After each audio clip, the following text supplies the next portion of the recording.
As mentioned last week, today we have a guest from Wecheer, a startup focusing on helping brands and retailers build customer loyalty. Karim is one of the founders and is here to talk about shopper loyalty, how this benefits brands and retailers, and how Wecheer is helping companies approach this in a different way than they have previously. Karim, it is a pleasure to have you on our podcast. Customer loyalty has been top of mind for many retailers and brands in the last month, especially brands, with shoppers switching from buying branded products to private label products during these difficult times. I'm sure they'd love to learn about Wecheer and what you do. Perhaps a brief introduction of you and Wecheer to kick things off? Sure. Thanks a lot for having me here today, Vina. It's really a pleasure. Quick intro about myself. So I'm Karim. I'm actually Lebanese from origin, but almost a globetrotter, as we say, or digital nomad. Been living a bit every part of the world.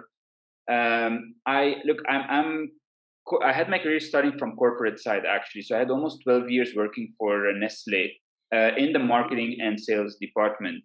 And Right. throughout such a career in Nestle, one of the biggest pain point I had seen was as a manufacturer, as a brand owner, I had no way to connect with my end consumers. So I used to make this amazing Nescafe, but I sold it to supermarkets, and Yeah. I would never know if Vina ever tried a Nescafe or not. So why is it, and this is a very big problem because if you're spending, quite a significant amount of money from your P&L on marketing, how Yeah. can you check the performance? How can you know if it's actually working or not? And at the end of the day, we are all about retaining our consumers on the longer journey possible, but we didn't even acquire them from the first.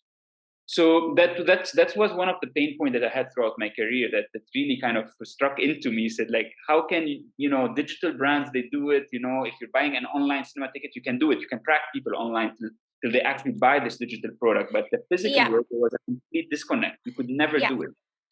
Yeah. So that's how Wecheer was born. We said, I have this kind of obsession to crack, and we launched Wecheer with this in mind, finding technology and building a product actually, not only about Mm-hmm. technology that could basically resolve this challenge for the brands. And we're very excited to say we've done it, we're doing it, and we keep on improving on it. It's been Wecheer is almost celebrating a bit more than 5 years. Mm-hmm. And, it was an exciting journey, and the most exciting part of it is actually seeing that I'm able to resolve this problem today for those brands throughout our application. So yeah, Got it. that's a quick intro about us. Well, congratulations on passing the 5-year mark. Thank you. And just so you know, I am a Nescafe drinker. I do like my morning coffee, and usually it's Nescafe. Um, By the way, this is but not sponsored by Nescafe. This is not a sponsor code by Nescafe. Not at all. exactly. Yeah, this is, Yes, yeah, we don't do sponsorships anyway. So, exactly. yeah. So coming back to tracking customer loyalty and solving that problem, how exactly do you do that? Okay, so the challenge in the offline world, when Vina's going to when you're going to purchase Yeah. your coffee, it's not Yeah. happening on channels that are owned by anyone. So I mean, Yeah. it's owned by the retailer. So Yes. we needed to find technology to capture that transaction moment that's happening in an offline world. We have Mm-hmm. several technologies. The basic and the one of the most renowned one is OCR receipt scanning, Yeah. and basically this helps us to take a picture or digitize any paper digital receipt to read every items on this receipt and allocate this transaction to a person. So this is one of our technology. We use dynamic QR codes. Those are special QR codes printed inside packaging. So when Vina, you're pushing your favorite basically beer, you crack open your beer, there's a special QR code under this beer that can be scanned. So this is our second pillar of technology. And the third one, sorry for that, is No our problem. IoT. We have an IoT division, which is actually a very cool product. It's a smart beer opener that can allow basically brands or consumers to recognize any bottle they've opened.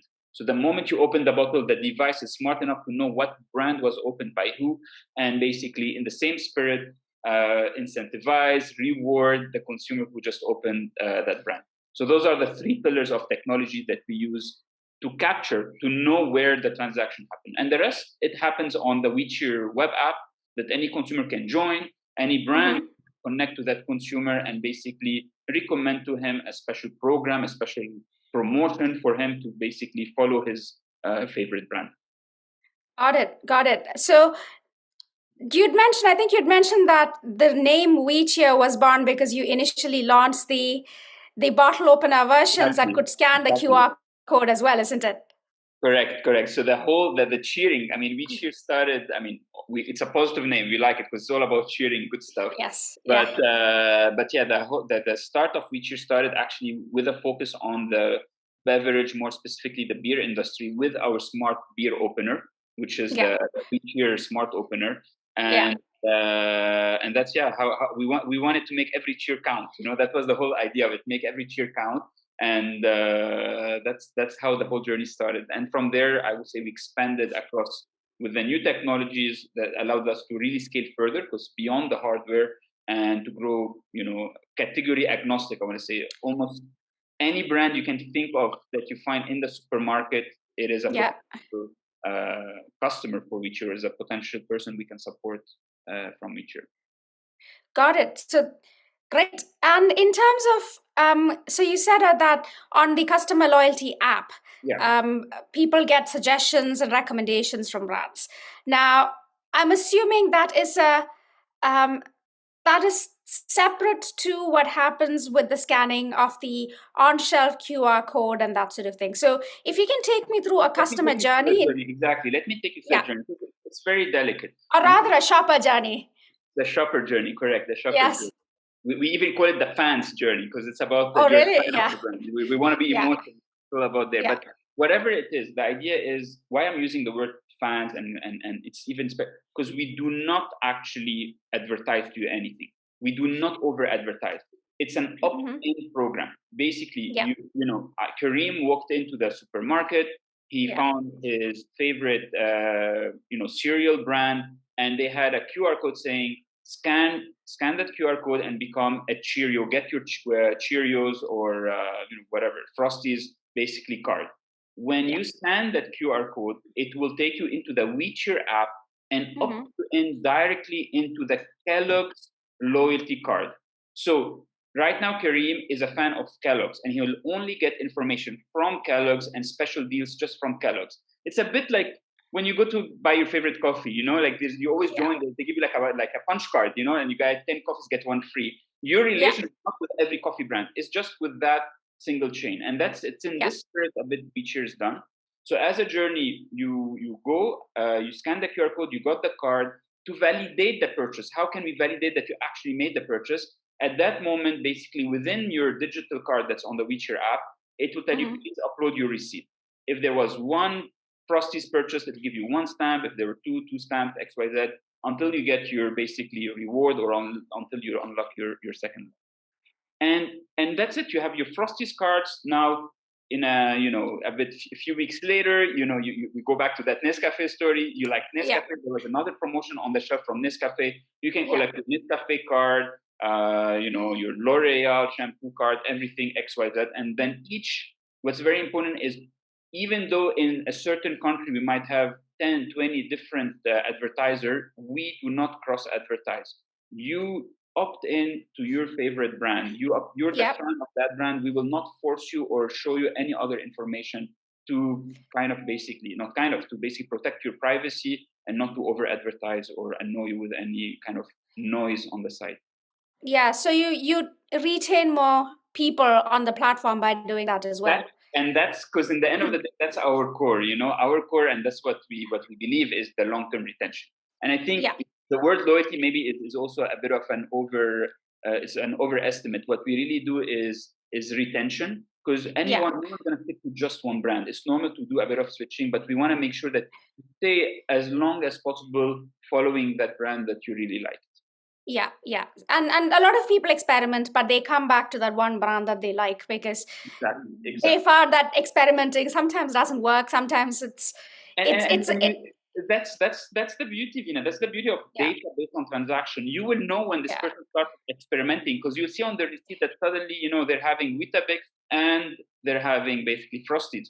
Say, okay, Yeah. this is to experiment. You'll understand their flavor behavior, their interest. You'll gain a lot of insights, and you'll be able to, with this information, try to keep retaining them to the longest period possible. To That's be an interesting one. So does that mean that if you have one of your regular shoppers who's been Yeah, scanning the receipts and you see them buying this, let's say on a monthly basis or once in 2 months regularly, this correct. person suddenly has bought something else and has Yeah, scanned a receipt, then can you flag to the brand that they've bought a competitor this month correct. versus their Correct. product? You do? Okay. To be more precise, we as a brand, when a consumer is scanning the receipt, as a brand, Yeah. you'll be able to understand the whole shopping basket. Okay, Right. so as long as there's at least one, like as long as they join, again, as long as they join your program, and this receipt was scanned as part of the Kellogg's program, Kellogg's will be able to Yeah. get the whole shopping basket, which includes competition. And this was interesting. There's a lot of switching. There's a lot of dual users or handling Yeah. the dual brands. And then that's Yeah. when, if this receipt was scanned from another, from another program, this data will not be shared with Kellogg. So as anything shared from you within your program, all this data is shared, and yes, they will understand basically the duality of handling different brands and Yeah. how these can shape up together. Great. That sounds really interesting because I'm sure right now with a lot of sorry, consumers and shoppers switching brands, moving to discounters, trading Correct. down to Correct.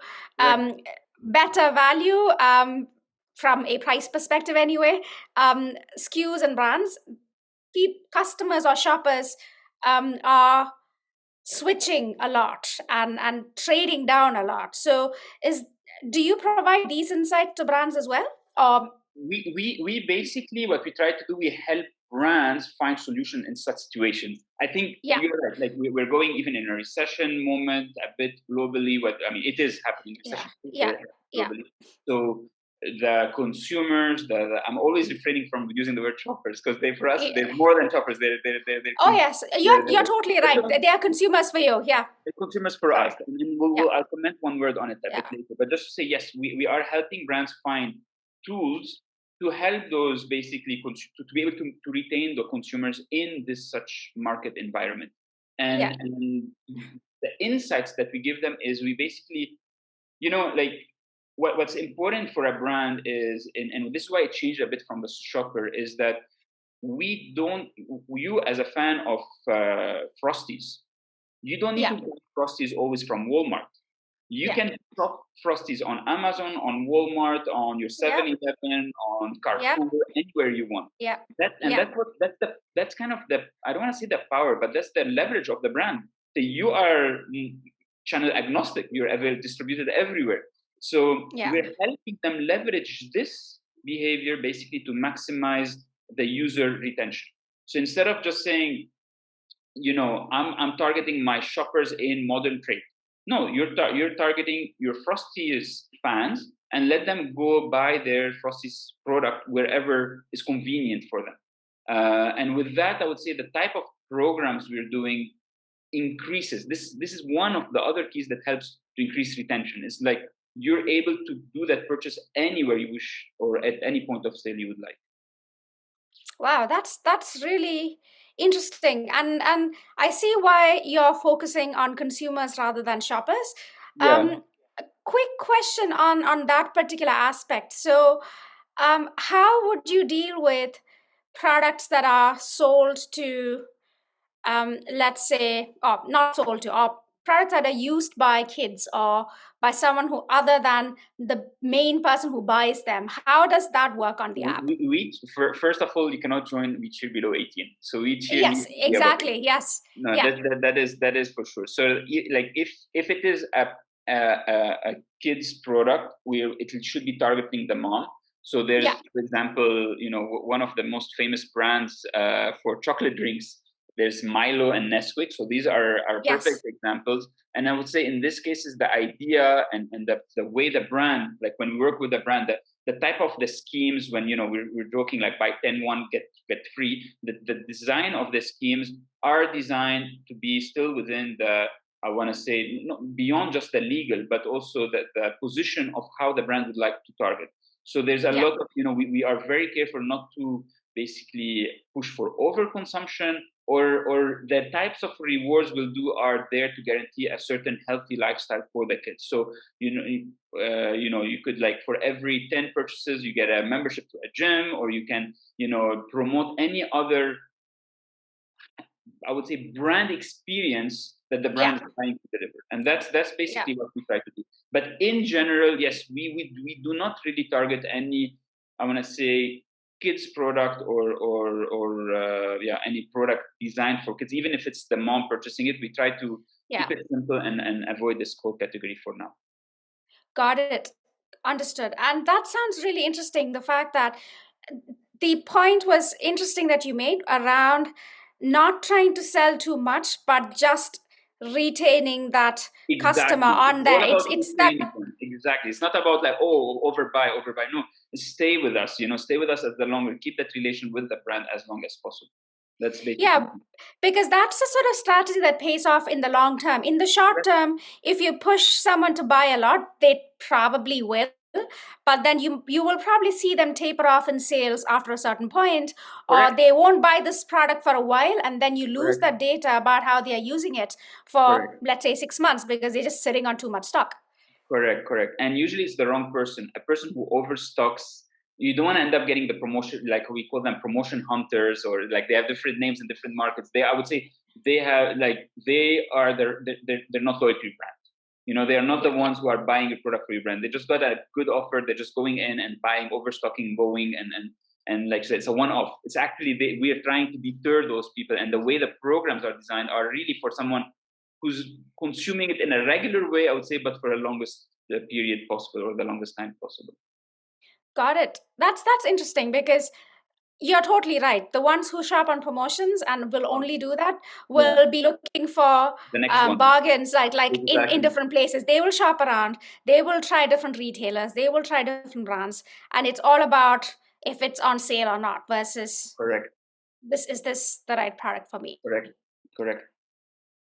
Great. That sounds really interesting. And in terms of what the brand gets from this, what's the sort of benefit or advantage to say, yes, there is, you Yeah. do retain customers, but are there any metrics that you can share around this aspect in general from what you've seen so far? I would just mention first, from a brand, what are we giving the brands? We're giving Yeah. them, for the first time, for a brand like Coca-Cola or Pepsi or something, we're giving them a genuine calculation on their cost of acquisition. So it's a mindset. We were bringing the same mindset. All of us startups or digital products, we think, what's the CAC, what's my cost of acquisition, and what's my LTV? Yeah. Yeah. These two metrics, for me, this is what gets us the most excited. We're able to explain those metrics in a very tangible way to those brands. So I can tell them, like, what is Vina's LTV to Nescafe? What was the CAC for Vina to? And then this concept of ROI, it becomes much more realistic. If an LTV is of that consumer, or that group of consumer, is for X thousands of dollars, then when you're giving the reward, when you're measuring your CAC, you see, is it worth it to invest more on my CAC or less?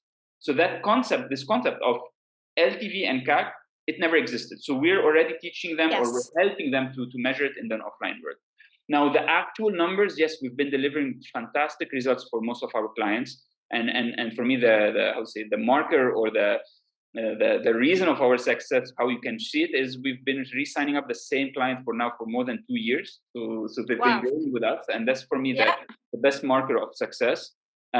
Other than that, I mean, without giving too much numbers, yes, our retention numbers are above 50% for our users.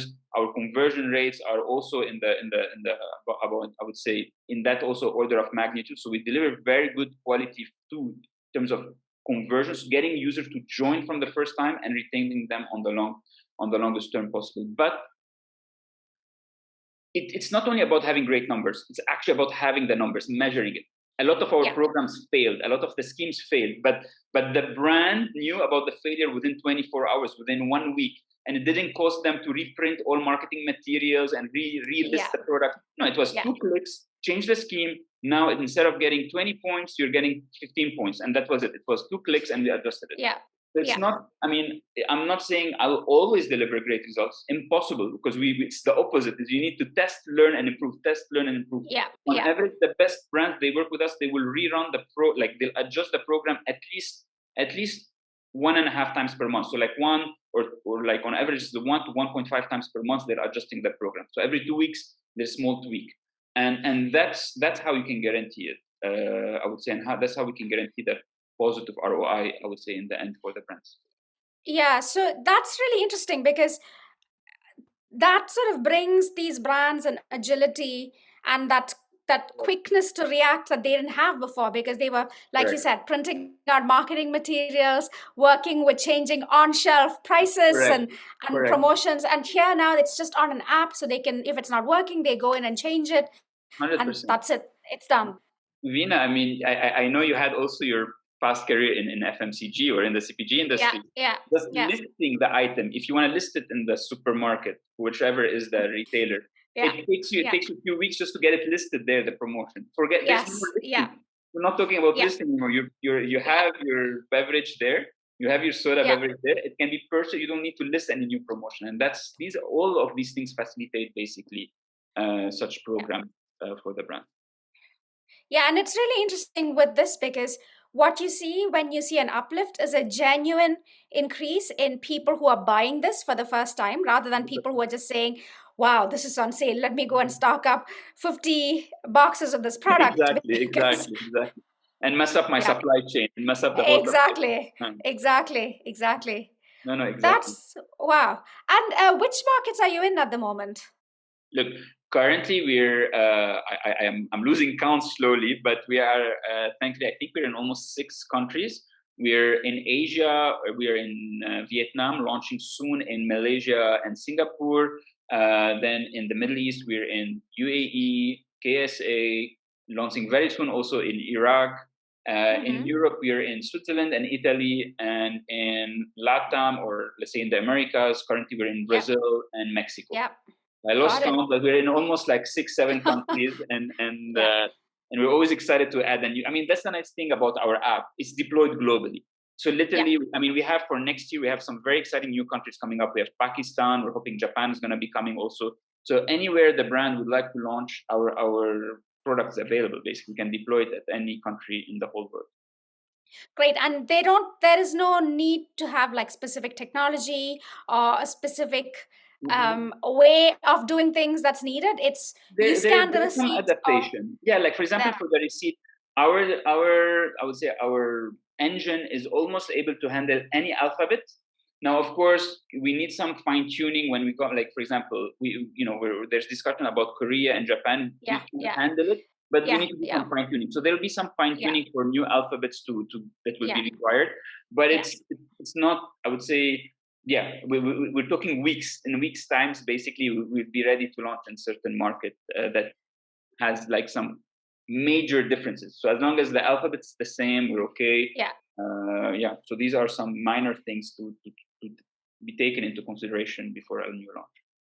Wow. Okay.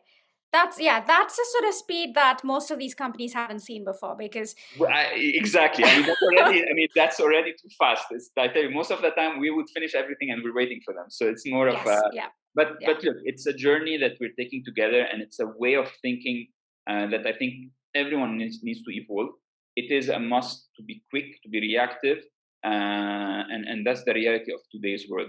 You cannot be sitting back and waiting for things to happen on you. You need to be making things happen forward, and that's I think is going to be a change of mindset for all those brands moving forward. Oh yeah, I absolutely agree, because and especially with the times now, with inflation coming up, and people are saying a recession is on the cards as well. It's going to be tough for people for a while, and 100%.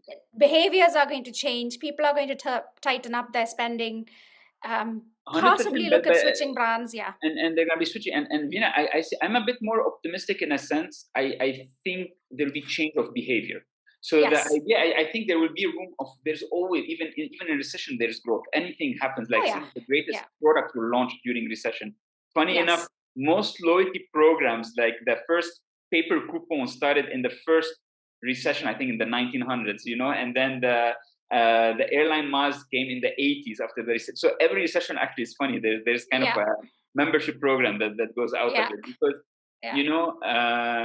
for me, but what's different in this recession, we need to be very granular, because it's still a bit crazy. You see things going down, but things are going up. So you cannot just what I say, go for a blanket strategy. Yeah, recession everywhere. No, things are changing. Some things are going down, some things are going up. So you need to be very agile, and you need to be quick, because we're in recession, and in 2 months we might be out of recession quickly, and then something else can happen. So the agility right now is extremely important. Instead of just saying we're in recession, you need to be agile, and you need to read the room very in detail. It's not anymore about the ballpark picture. No, now it's about actually finding the ins and the outs and the details of everything, because this is where the opportunity are right now. This is where the opportunity is. Yeah, totally. And right now, if you retain your consumers, to your 100%. Point, that's where you sail through the wind, or sail through the storm, by having a bit of protected consumers to be able to cross this I would say uncertainty, and help them, support your consumers in a direct way during this period. Yeah, and there's some interesting behaviors that we've seen with consumers who are helped by brands that way. So what we found is that brands that help consumers through periods of what we call almost crisis, consumers are more than grateful. It's just, they're like, this is where you build emotional ties. No, for sure. Exactly. And the loyalty from them is almost disproportionate to loyalty from the others. So it's a very different way of behavior they have after that. I think this way brings back the word from shopper to fan, or to consumer, is we're humans, and then and when you show careness, or when you show someone like you genuinely care, or you're treating them a bit special. Everyone wants to feel a bit special.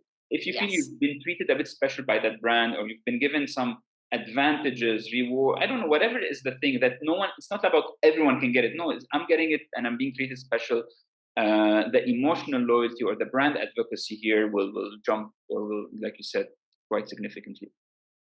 Yeah, and it always makes me feel and think that when we had previous generations who are so loyal to brands, especially those coming out of the sort of Great Depression times, or early 1900s, or even later 1900s, when there were periods that didn't go that well, it almost makes me feel as if the reason why they were so loyal to brands was because of this fact that some of these brands would have been really good to them, and they just prefer to stick with those brands all through their lifetime. And it would be an interesting test to see if that happens with our generations and future generations as well. Look, I think that's the interesting exercise, and I think the most important thing, and why there was a gap, as long as the brands don't abuse that trust, and that's why things changed. There was a bit of an abuse of this trust, and I think by having a bit of a healthier relationship, and listening to each other, like the brands listening to their fans, and the fans like going back to the brands and trusting them, I think this is how we can rebuild such a trust. And it's about taking it step by step, and that's the idea of what we're trying to do, is like giving them a chance to make the first step in, and then it's a journey. It's a long-term journey. Great, sounds good. So Karim, thanks so much for being on the show. It was a pleasure to speak with you. Thank you so much for having me, Veena. It's always an amazing journey, always amazing chatting with you, and thanks again for having me. If you have any questions or comments about Wecheer, contact Karim on karim@wecheer.io. That is KARIM at WECHEER.io. Or you can go to their website, www.wecheer.io. If you have any questions or comments about customer loyalty programs in FMCG and in retail, leave a comment here if you are watching on YouTube, and we'll get back to you. If you are listening to this on Apple or Spotify, email me on veena@salespeed.co with any questions. Thank you for listening.